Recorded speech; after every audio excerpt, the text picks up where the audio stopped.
everybody. Thanks to our First in Texas teams and students, our partners, for being a part of our initial First in Texas Partner Panel Talks. So we are so very excited to have you here with us today. Unfortunately, we are very sorry for the circumstances that brought us to broadcasting virtually, but we're finding that this is something we want to continue to do. So we sincerely hope your families, your teammates, your coworkers, friends are all safe and are doing well. So I just wanted to let you know, my name is Susan Ashmore. I'm the Director of Development with First in Texas, and I have the great privilege of working with many of our partners across the great state of Texas. Your First in Texas team has pivoted quickly to continue to stay connected and provide important information to you as you're deciding your future school and post-secondary education career paths.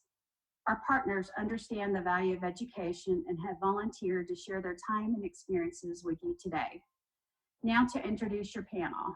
Our first panelist is Shelley Rueff. She's a chemical engineer with Bechtel Oil and Gas. She's worked in a wide range of roles and is currently the area project engineer for the liquefied natural gas facility in Port Arthur. Next up is Elissa Lindquist-Sher. She says her life has been forever changed by FIRST. She is a FIRST triple threat. She's been on a team, is a mentor, and has volunteered at First in Texas events. Elissa is an automotive hardware applications engineer with Texas Instruments. And last but not least is April Riddett from National Instruments. If she looks familiar, it's because you've seen her at many events. She is a product manager at National Instruments and has a degree in electrical engineering. So what I'm going to be doing today is asking each of you a question. We'll start with responses from Shelley, Elissa, then April. So Shelley, how did you choose your career and what did you study? So I'm a little bit unusual. I started off in actually chemistry and math and got a job as an analytical chemist and realized that the engineers had more fun.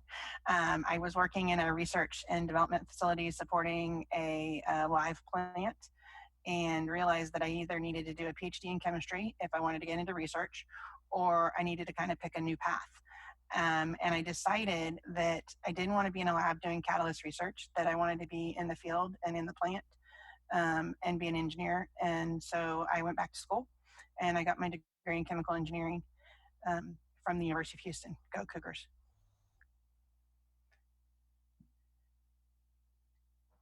Fantastic. What about you, Elissa? Actually, it's because of FIRST that I decided to become an electrical engineer. I was on lots of robotics for 4 years. Every single breathing moment was spent designing and building the robot. And my junior and senior years, I really got into the electronic side of things and realized, okay, now that I'm going to school, I think electrical engineering is what I want to go into. And I haven't regretted that decision since. Very good. What about you, April?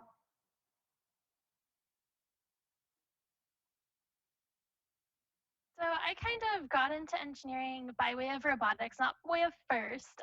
Neither of my high schools had an FRC team, but I did best robotics on this like 3-person team that was run in like our science teacher's spare time just because he loved doing it.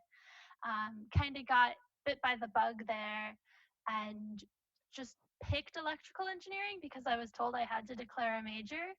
And just picked the one that sounded easiest, which every electrical engineer will tell you is not true.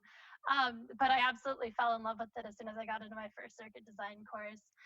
So started in electrical engineering. I have a minor in robotics, which is really fun. That was a lot of kind of mechanical concepts like 4-bar linkages and things that are really useful when you're trying to build FRC elevators. And so that's kind of where I started. And then through my first experience, I actually ended up going back to school January of 2018, and I'll be graduating in May with my MBA from University of Texas. Go Longhorns. Thank you all. So the second question I want to ask the panel, What were the biggest challenges you faced in both college and at work? Let's start with you, Shelley. Let's see. I guess the biggest challenge that I faced in college as an engineer was trying to balance working full time and getting my engineering degree. So time management and learning how to cram all that time in the lab into my day, and figuring out how to work in teams when you all have different schedules. And so something that really kind of carries through to your life, right? Trying to figure out how do you do time management and how do you work on teams. And I'm a little older than Zoom, so it wasn't quite as easy when you're in different places. So, but I think school was always was could be challenging, but was fun. And there was always a rule book. And then when you get into the workplace and you're trying to figure out how to bring that skill set over, it's a different challenge. One of the things I love about Bechtel, but it can also be challenging, is that I have moved a lot. Not as many times as some folks, but it gives you a lot of diversity in what you're getting to do. But then every new job, it's almost a rush, though, right? You get addicted to you have to learn how to do new things. And so I've worked from everything from a process engineer in a nuclear facility to refining and systems design to lots of LNG work. And I've done startup in a different country. So it's learning to take what you've learned in a book and how do you apply it, and how do you learn how to ask questions. And that's really the biggest thing, is to learn how to learn, and to learn how to take what you've learned and share it and grow other people, so that your team is always succeeding. Because it's not about you, it's about the whole team. Very good. Thank you for that. Elissa, any words you can share with us? Sure. I really agree with Shelley. I think my biggest challenge was finding a work-life balance, whether it was when I was in college or when I'm at work. I love the work that I do. It's really hard for me to keep track of the hours. I start at 8 a.m. and suddenly it's 5 o'clock, and I think, okay, I need to finish the other responsibilities I have and make time for my friends and family. So I'm still working on it. It's a work in progress. It's every day. There's new priorities on either side, and just trying to figure that out. Very good. What about you, April? I think the biggest challenge I had in college was learning how to ask for help. I definitely came out of high school, let's say a tad overconfident. I went into college being like, this is going to be as easy as high school was. And it was not. I learned that very quickly, and learning how to ask for help and, kind of like what Shelley said, ask questions, ask the right questions to communicate what you're struggling with, and not being afraid to reach out and be like, hey, I am struggling. And like, especially now, right, even in my professional life, with the COVID-19 crisis, that's become a very real thing in I would say all of our professional lives, where there are days where I'm struggling. This week is particularly hard because this should be Houston. But like, that's difficult to handle, and being able to have those conversations with people can be really empowering for yourself and really empowering for your team. It's definitely brought my work team closer together, even though we are further apart. And it's made us work more holistically as a group. So definitely learning to ask for help. And at work, I think one of the biggest challenges I have is not selling myself short, being unafraid to ask for opportunities. I've found that kind of over time, it's really easy to fall into kind of a groove of what you're doing and being like, yes, I know what I'm doing and I am good at this, and I'm just going to continue turning this crank and feeling like I'm good at this. Whereas, like, there's this drive to continue learning and to continue growing, and sometimes it takes a little bit of effort on your end to push for that. I think, like, I love NI because they're always willing to kind of indulge me in these opportunities when I say, hey, I think it would be really cool to do this other thing that is unrelated from my current job responsibilities, but I would like to do it. They're very supportive of that, and that's very cool. But that's also intimidating because it's like, I would like to do this thing that I might fail at. and everyone's going to be like, you failed at that. And so it takes a little bit of courage, and that's definitely something I've learned through FIRST over my volunteer career with them. Great answers, all of you. So I'm going to start with you, Shelley. What skills did you not learn in college that you need on the job? I think one of the skills that I didn't learn in college per se was how to accomplish things with influence, things that you're maybe not directly responsible for. Particularly in the role I'm in right now, I'm responsible for an entire process area of a plant, which is a huge amount of equipment, a huge amount of piping and steel and civil work. And my background as a chemical engineer, I'm directly responsible for the front end engineering disciplines like chemical engineers and mechanical engineers. But there's a whole bunch of engineers that don't report to me. But we all have to get to the goal line together. And so learning how to pull that team together and to be cohesive and to achieve the influence rather than direct supervision is not taught in college. At least it wasn't for me. And so I think that takes maturity and learning how to read people and what they are motivated by, and make sure that you build a cohesive team so that everybody wants the whole team to win, whether or not you're their boss or not. And I think that's one of the challenges and one of the most interesting things about what I'm doing right now. Fantastic answer. What about you, Elissa? For me, I think the skill I wish I had more experience with when I was in college is programming. While I am an electrical engineer, I had some courses that focused on programming, but not nearly as intensively as CompEs did. And when I graduated, I realized that the role that I wanted was a lot more CompE related. So when I started at Texas Instruments, all of my work has been programming related every single day. And I really wish that that was a skill that was focused on more in school and that I had done a little bit more in my free time. What about you, April? I would say kind of in general people skills. I went to an engineering only college, and so you can imagine the amount of extroverts that go to an engineering only college. There are not many of them. And so going into like the corporate environment after college where everyone was like very similar personality types was definitely kind of an adjustment. And so it's really been learning how to get along with people and how to work with people that you may not click with personality wise. I've learned a lot of that through my career and a lot of that through my volunteer experience with FIRST. As an FTA, I work with everyone at the event and everyone has a different personality. And so that was really something I learned on the job as I went was, okay, I don't get along with this person, but we still have a job to do and the whole team wants to get to the finish line, like Shelley said. How do we do that in a productive way where we all make that thing happen? And so learning how to do that and how to, that cooperation has definitely been something that FIRST has taught me.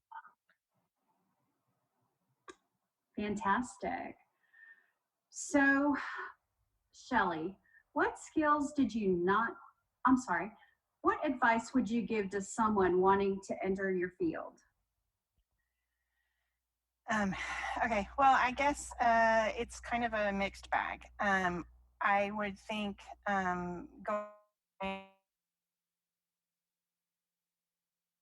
has changed a lot in the last 10 years. It's going to change a lot in the next 10 to 20 years. My advice to people going into college is to stick with the big four, chemical, electrical, civil, or mechanical. And I probably would lean towards electrical, chemical, or mechanical, and not civil, but that's just my chemical bias probably. I talk to a lot of students in recruiting, and everybody wants to do something that's cool and new and exciting and maybe kind of on the edge. And but if you don't have a strong base, you can't respond when the market changes or when the needs change.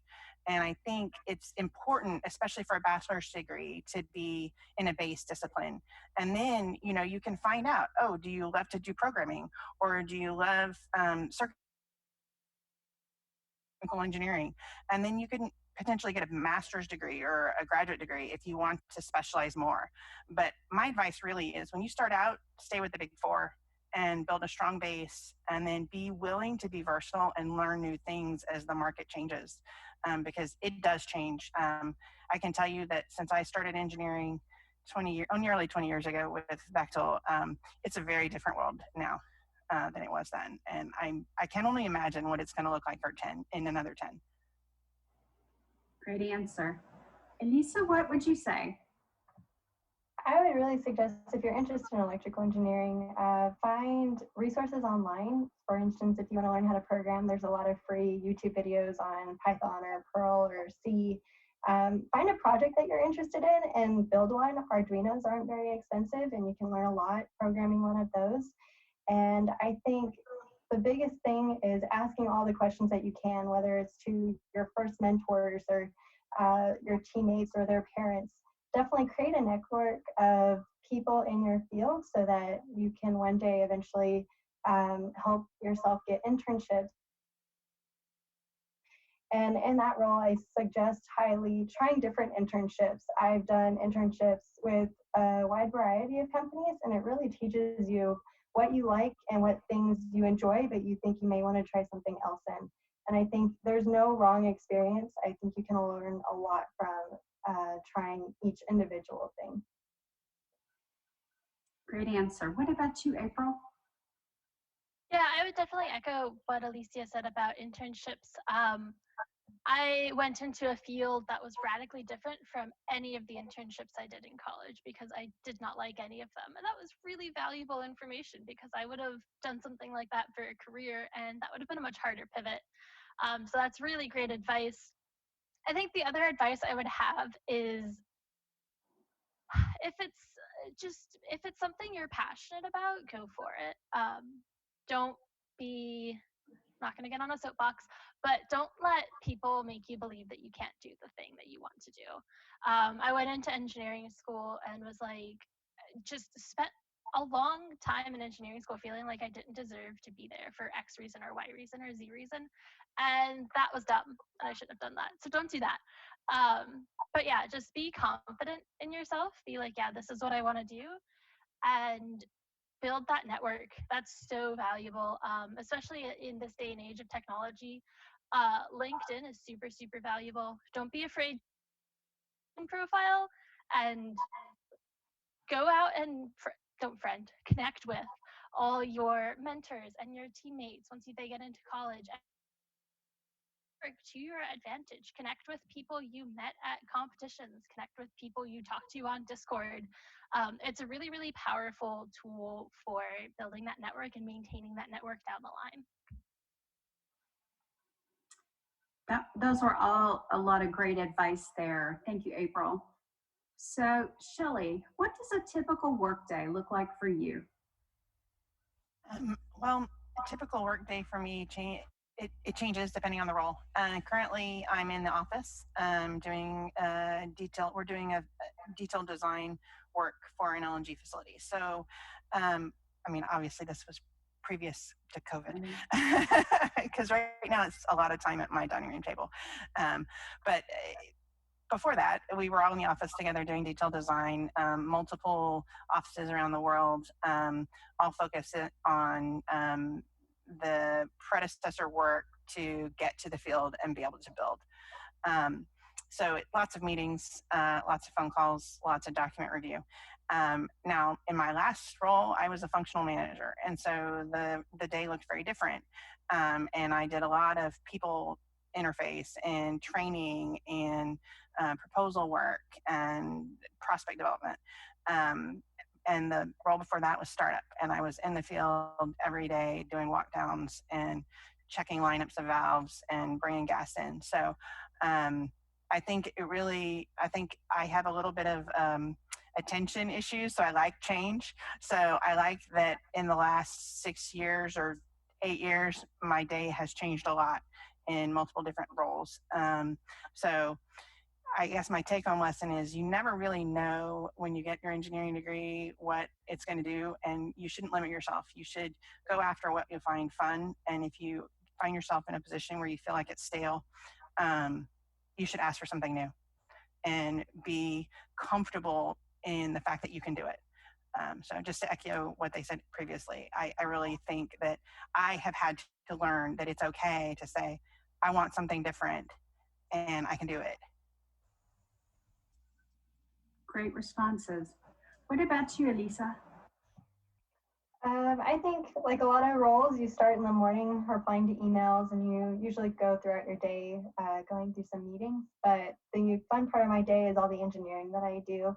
I have performed validation and verification testing, which means that I am testing a device to determine whether or not it is functioning the way that we expect it to. If it's not working, then that's when you go into debug and you're trying to figure out, you're brainstorming with yourself and your team to figure out what could be going wrong and how you could apply a fix to it.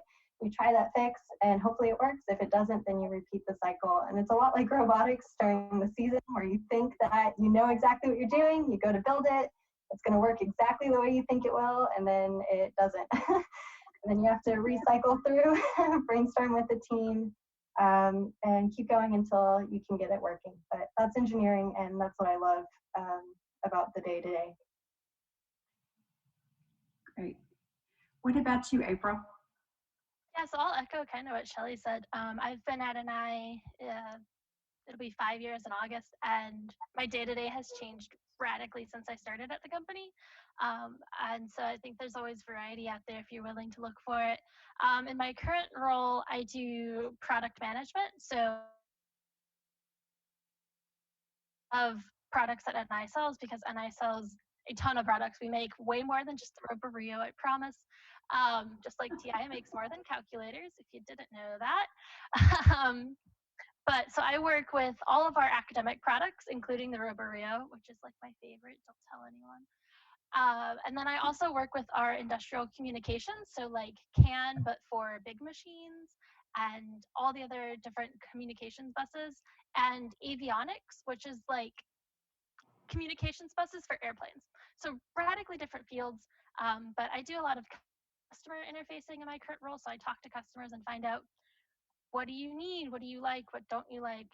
What's next? And we really try to maintain close relationships with our customers so that when they say, hey, we need to start, like when companies are starting to do research for 5G, they were like, hey, 4 years from now, we're going to be doing research into 5G. And I take that and says, okay, we need to start building the tools now so that they can start doing research into 5G 4 years from now. And so that's kind of what I do for my product sets, is figure out, what do customers think is next, and how do we enable them to go do that research and do that innovation? And so that's kind of, yeah, my day-to-day. Lots of emails, lots of Teams meetings right now. But even in my day-to-day, lots of team meetings. I work with a really international so I have an office, there's an office in Shanghai that I work really closely with, and another office in Bangalore that I work really closely with. So it's not abnormal for me to have meetings at like 10, 11, midnight Central Time. In the same way that I'll have a meeting at 9 a.m. and it'll be midnight their time. So a lot of like balancing those schedules out keeps it interesting. Very much so. I can only imagine. So, Shelley, can you tell us, what do you like best about your job? The best thing about my job right now is my team, and that dynamic, and leading a group of people that are performers, high performers, and then taking that and taking something from a piece of paper and putting it into the 3D model and figuring out how do we best put all of those pieces together. That is a billions of dollars project, and make it so it's as economical as possible, but meets all of the customer requirements and balance with how do you build it.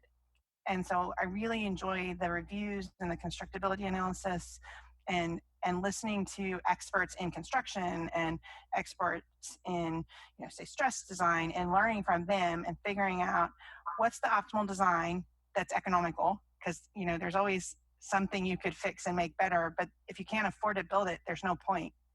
And if you can't build it when you get to the field, there's definitely no point. And my goal as an engineering manager I never want to be that engineer that when they get to the field, that construction says, what were they thinking?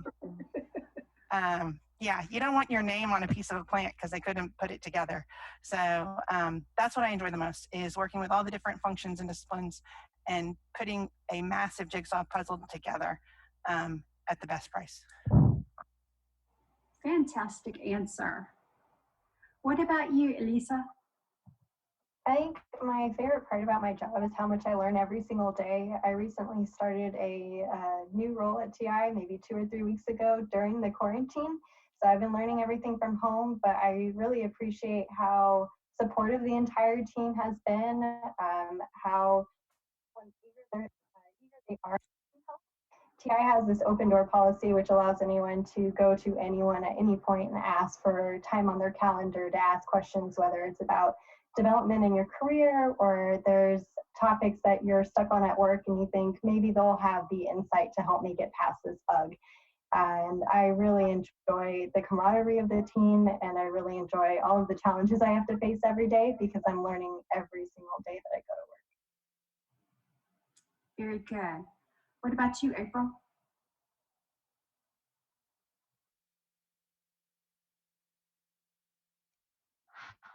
There's a lot of things I really love about my current role. I love getting to work with it. And kind of a relatively new thing for me in the last 9 months or so in this role, and it's just been really fun to see how people take something that you built and use it for something else, or do something with it that you didn't ever think they would do with it. And they're like, oh yeah, this is obviously what this is for, and you're like, it is correct. But that's I've been in some design sprints and trying to guess and figure out what customers want when they give you feedback. So a lot of times when a customer gives you feedback, they'll say, hey, your product does X, but I really want it to do Y. When they say that, what they actually mean is I would like it to do Z. And so trying to figure that out and put those pieces together is really fun. That's kind of the engineering that I do now, and that's a lot of fun for me. And then I love what I get to do with First NI.